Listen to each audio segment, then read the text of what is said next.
ajouté le premier ministre irakien Haider Aluminium Abadi a annoncé samedi la victoire sur le groupe djihadiste État islamique, EI, qui avait menacé en 2014 l'existence même de l'État irakien en s'emparant du tiers du territoire. La défaite militaire de l'EI en Irak, facilitée par l'appui crucial de la coalition internationale dirigée par les États-Unis, marque un tournant dans la lutte lancée il y a 3 ans pour en finir avec cette organisation djihadiste responsable d'exactions et d'attentats sanglants. Cible de multiples offensives depuis plus d'1 an, l'EI a également perdu la majeure partie du territoire conquis en Syrie voisine, et son califat autoproclamé en 2014 est désormais en lambeaux. Nos forces contrôlent complètement la frontière irako-syrienne et j'annonce donc la fin de la guerre contre Daesh, un acronyme en arabe de l'EI, a déclaré M. Ebedi à l'ouverture d'une conférence organisée par le syndicat irakien des journalistes à Bagdad. Notre bataille est avec l'ennemi, qui voulait tuer notre civilisation, mais nous avons gagné par notre unité et notre détermination. Nous les avons vaincus en peu de temps, a-t-il ajouté. Les s'était emparé en 2014 lors d'une offensive éclair du tiers de l'Irak, mettant la main sur la quasi-totalité des régions sunnites dans l'Ouïast, le centre et le nord du pays. En prenant le contrôle d'un territoire aussi vaste que l'Italie, à cheval sur la Syrie et l'Irak, l'EI avait proclamé un califat avec ses 2 capitales Mossoul en Irak et Raqqa en Syrie.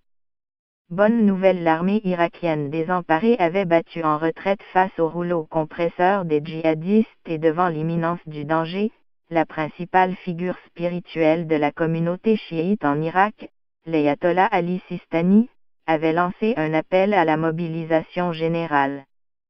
Cet appel a mené à la création des forces paramilitaires du Aqd Aluminium Sha'abi qui comptent des dizaines de milliers d'hommes et qui ont aidé les forces gouvernementales dans leurs offensives contre les remises sur pied. Les forces irakiennes, aidées par la coalition internationale, avaient lancé progressivement la contre-offensive en reprenant en 2016 Fallujah et Ramadi dans l'Ouïast mais surtout Mossoul, la 2e ville du pays, en juillet dernier. La dernière bataille a eu lieu dans le désert près de la frontière syrienne. Je vous annonce la bonne nouvelle, la libération par les forces irakiennes de toute la frontière irako-syrienne dans le nord-ouest du pays, a proclamé M. Ebedi.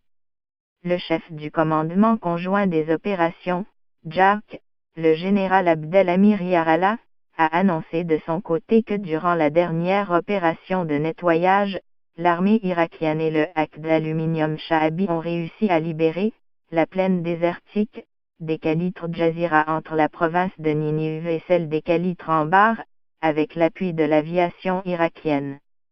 Les forces irakiennes contrôlent désormais toute la frontière avec la Syrie entre le point de passage des Calitres Wali et celui de Rabia, distant de 435 km.